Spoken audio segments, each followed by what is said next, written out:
Inventory and Warehouse Management Process.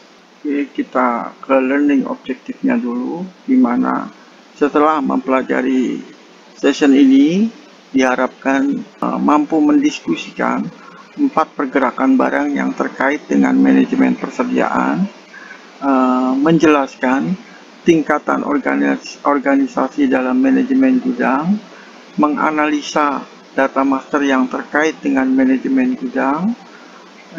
Keempat adalah mengidentifikasikan dan menjelaskan langkah-langkah kunci dalam proses manajemen gudang.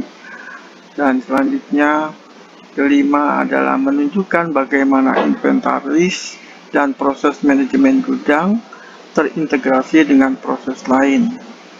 Yang keenam adalah secara efektif menggunakan SAP, ERP untuk menjalankan langkah-langkah kunci dalam proses manajemen gudang.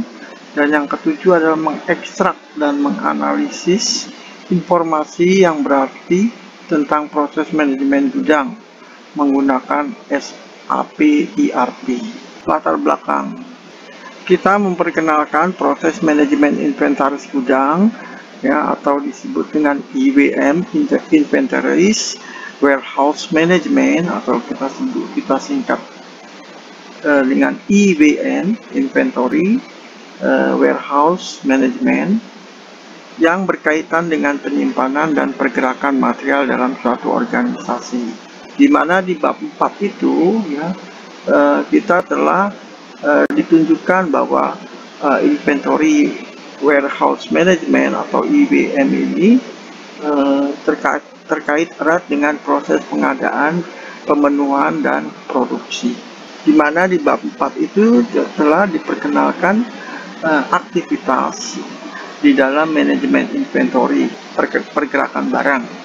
Secara khusus kita memperkenalkan 4 pergerakan barang, yaitu penerimaan barang, good receipt, ya, penerimaan barang, ya, penerbitan barang, good issue, transfer stock, dan posting transfer, ya, serta jenis pergerakan tertentu. Selanjutnya, kita fokus pada proses sederhana yang terkait dengan inventory management.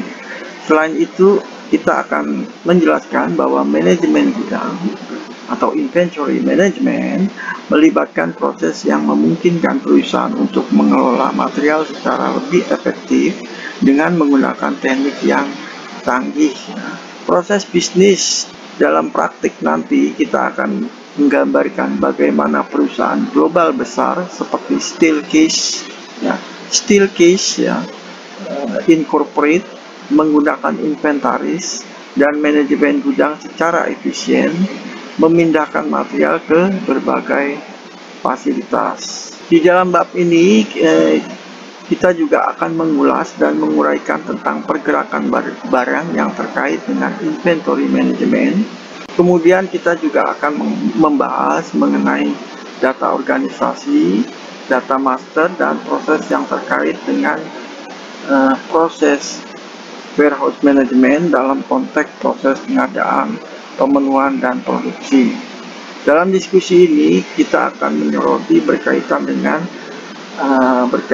antara inventory management dan warehouse management, dan menyimpulkannya dengan diskusi tentang opsi-opsi pelaporan.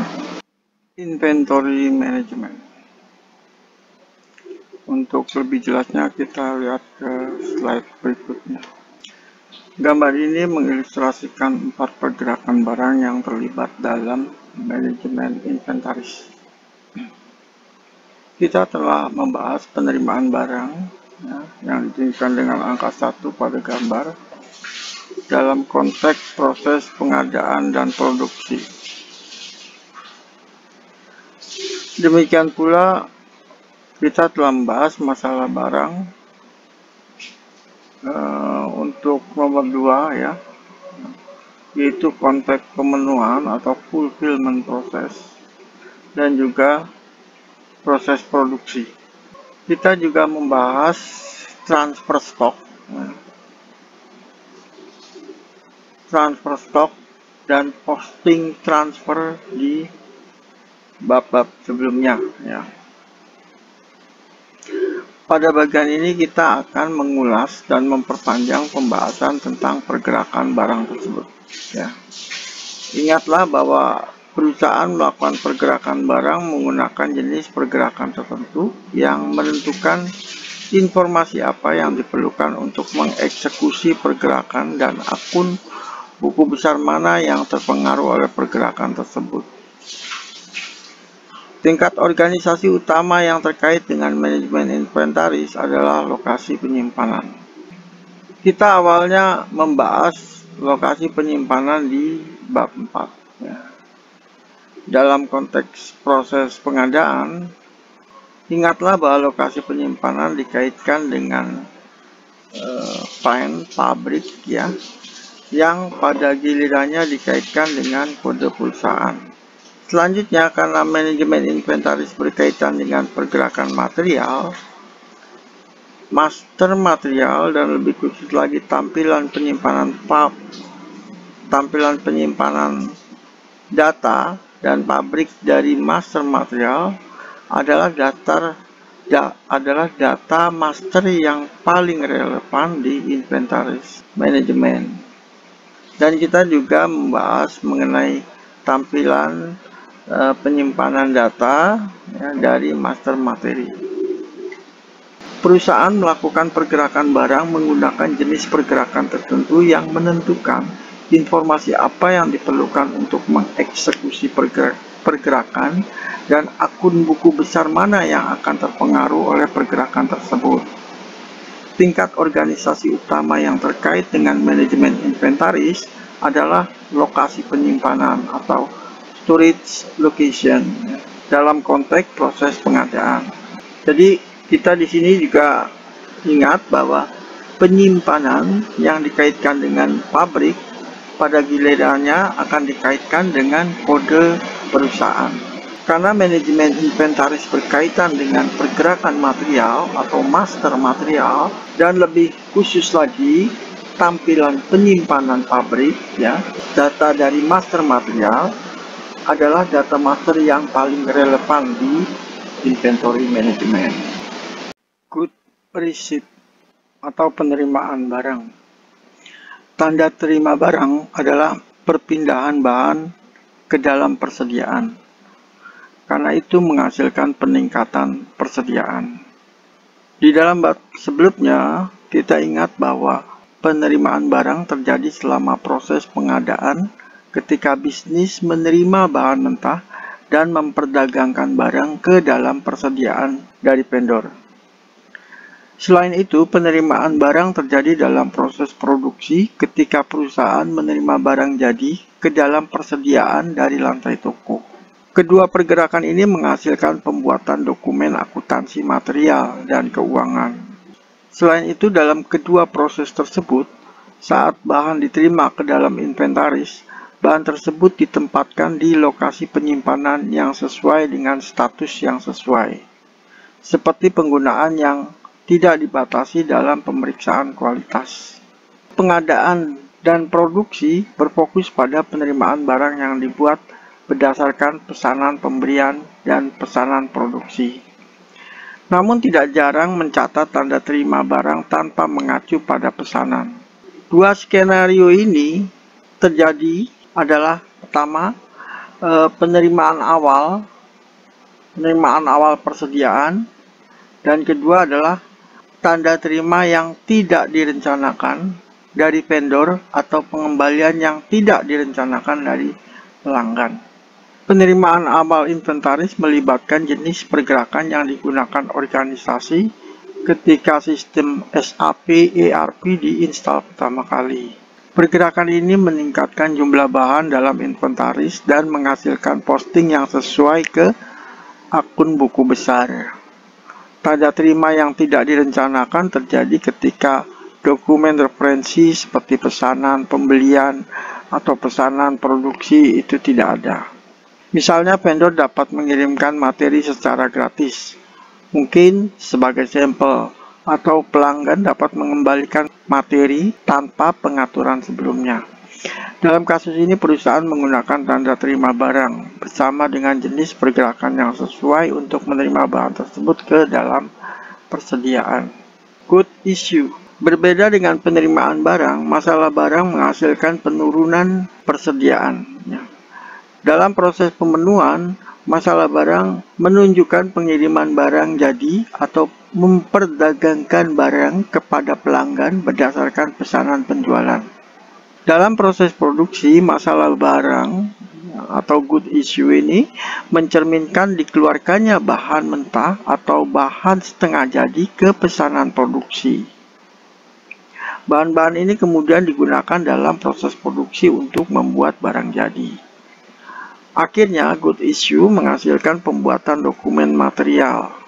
Seperti dalam kasus tanda terima barang, masalah barang bisa jadi tidak direncanakan. Artinya masalah barang dapat terjadi tanpa mengacu pada pesanan penjualan atau pesanan produksi. Beberapa kasus umum di mana terjadi pergerakan barang seperti mengeluarkan bahan ke scrap, pengambilan sampel, dan menggunakan bahan untuk konsumsi internal.